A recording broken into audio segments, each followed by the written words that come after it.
నగరిలో YCP ఓడిపోయినందుకు ముఖ్యంగా రోజా ఓటమితో పలువురు కార్యకర్తలు ఆనందం వ్యక్తం చేస్తున్నారు. ఈ నేపథ్యంలోనే రోజాపై ఘాటు వ్యాఖ్యలు చేశారు. 10 ఏళ్లుగా నగరికి పట్టిన పీడ విరగడైందని, ఇక నగరిలో పండుగ వాతావరణం నెలకొందని, నగరిలో అట్టర్ ఫ్లాప్ అయ్యావు నువ్వు, ఏం కర్మ నీకు? వెంకటేశ్వర స్వామి దగ్గర జరిగే అవినీతి ఒక్కరోజు ప్రశ్నించకపోయాను. బాధపడకండి, అర్థమైన చూసుకోవడానికి 7 గొడవలు ఉన్నాడు కదా. జగనన్న జగనన్న అందరూ నిన్ను మెచ్చుకుంటున్నారన్న అన్న. జగనన్న జగనన్న అందరూ నిన్ను మెచ్చుకుంటున్నారన్న అన్న. నవ్వు ఆపుకుంటున్నావు కదరా అన్న. ప్రభు హరి రామ్ కృష్ణ రాధం జగన్మోహన్ రెడ్డి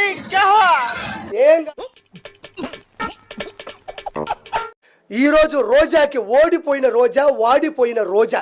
అరే ఎవరు చూడు ఆయన అండర్ ఎస్టిమేట్ చేసేవాళ్ళే. ఎందుకైనా దీని బస్సులో లాగుతున్నారు? వారిని అమ్మకడు మారా ఆలక్షలాగర్రా. నువ్వే దీని మొక్కానికి పవన్ కళ్యాణ్. ఇప్పుడు నువ్వేమన్నా? దీని మొక్కానికి పెద్ద మాట అన్నాడు సరాడు. పవన్ కళ్యాణ్ గాని అనేంత స్థాయి కాదు దీనిది.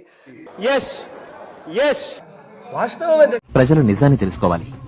నాకు చూడండి, నేను పవన్ కళ్యాణ్ ఛాలెంజ్ చేస్తున్నా. నీకు ఇప్పటికే 55 ఏళ్ళు వచ్చింది గాడిదికి వచ్చినట్టు. నువ్వు హీరోయిన్ గా స్ట్రైట్ గా వచ్చావమ్మా. నువ్వు కరెక్ట్ మనిషి. జగన్ సార్ చిటికెన వేల మీద ఉన్న వెంట్రుకను కూడా నువ్వు పీకలేవని నేను చెప్పాను. రోజు నగరిలో అట్టర్ ఫ్లాప్ అయ్యావు నువ్వు. ఏం చేస్తున్నావే ఇక్కడ? తెల్లెంటుకుంటే పీక్కుంటున్నా.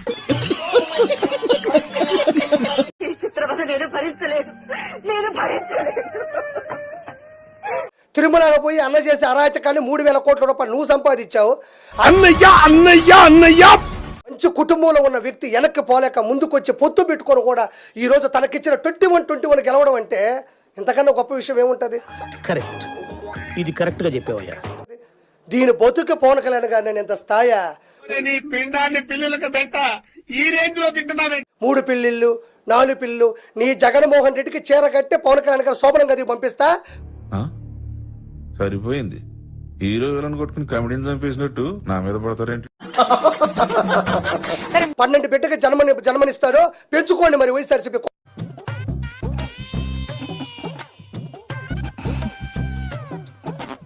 దాని బతుకు ఏది మన పవన్ కళ్యాణ్ ఎంత స్థాయా? శ్యామల కూడా అంటే యాంకర్ శ్యామల కూడా ఒక మాట మాట్లాడు అంటే ఆయన గెలవరు, ఖచ్చితంగా వంగగీతనే గెలుస్తుంది అని చెప్పేసి అన్నారు. దానికి అసలు పిఠాపురంలో గెలిచేది ఎవరు అనే క్వశ్చన్. అక్కడ గెలిచేది వంగగీత గారే. 4వ తారీఖున తెలుస్తుంది కదా.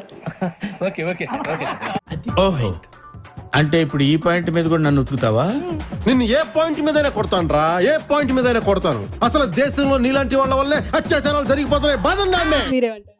ఇప్పుడు శ్యామల ఎవరు నాకు తెలీదమ్మా. మంచి డ్రెస్ ఒకటి కుట్టించుకొని 20,000-30,000 పెట్టుకొని మంచి నాజుగ్గా తయారైపోయి ఈ మూతేమో ఈ పక్కకు లాగి ఏదో ఒక స్టైల్గా. జూన్ 9న శ్రీ జగన్మోహన్ రెడ్డి గారి ప్రమాణ స్వీకారం విశాఖపట్నంలో అంగరంగ వైభవంగా జరగబోతోంది. ఇట్లా లాగితే అయిపోద్దా? మెజారిటీ గురించి ఆలోచిస్తున్నావు మహాతల్లి నువ్వు. ఒకసారి పిఠాపురంకు పో, నీకు దమ్ముంటే పిఠాపురంకు పో. ఎవరిది ఏ స్థాయి, ఎవరికి ఎన్ని ఓట్లు వచ్చినాయి తెలుస్తుంది. మరి గెలవలేదు, ఏం చేయమంటారు ఇప్పుడు? నేను ఇంత దూరం వచ్చాను, చూసానన్నయ్య, చూసాను. ఈ జన్మకి చాలు. నీ మొగుడు ముందుండే కేసులు ఎత్తించుకోవడానికి నేను పోతానన్నయ్య, నేను పోతాను. నాకు ఇది వద్దు, వద్దన్నయ్య, నేను పోతాను. మీ ఇంట్లో ఉండే కేసులు మొత్తం మీరు ఎత్తించేసుకోవడానికి పోయి జగనన్న సంకనాకుతావు నువ్వు. ఉప్పు నిమ్మకాయ వేసుకునే లేనండి, సుఖంగా బతకనివ్వండి రా. ఇప్పుడు పో. ఇప్పుడు మాట్లాడి నీకు దమ్ముంటే పవన్ కళ్యాణ్ గారి కంటే ఆయాసం వస్తుందంట, ఆవేశం వస్తుందంట. ఊరికే మా వాళ్ళకి ఉత్సాహం, కాన్ఫిడెన్స్ కాదమ్మా. కాన్ఫిడెన్స్ ఇద్దామని అన్నాము, ఆ కాన్ఫిడెన్స్ ఓవర్ కాన్ఫిడెన్స్ అయింది. జగన్మోహన్ రెడ్డికి ఏం వస్తుందమ్మా? నాకు ఈ టార్చర్ ఏంట్రా? కూర్చొని నీకు దమ్ముంటే నువ్వు డిబేట్కి వచ్చి మాట్లాడగలవా? నీకు దమ్ముంటే నువ్వు, నీ స్థాయి, నీ మొగుడు ఏముందని మాట్లాడుతుంది అంటే అది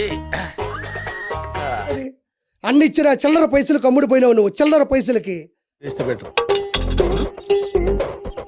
తీసుకో, పండగ తీసుకో. అడుక్కు తినొచ్చు కదా, పోయి రోడ్డు మీద అడుక్కు తిని ఎంతకన్నా గౌరవంగా ఉంటుంది నీకు. అసెంబ్లీలో జగనన్న జగనన్న మిమ్మల్ని అందరూ దేవుడు అంటున్నారన్నా. ఎందుకమ్మా ఎందుకమ్మా ఇప్పుడు మెట్తో మెట్టు తీసుకొని కొడితే శ్రీవారి పాదాలు మెట్లు తన్నుకుంటా పడాలి కింద చూద్దాంలే. చూడటం కాదండి, మీరు చెయ్యాలంతే. సరే మీరు ట్రై చేస్తారన్నారంటే అది ఓకే అయిపోయిన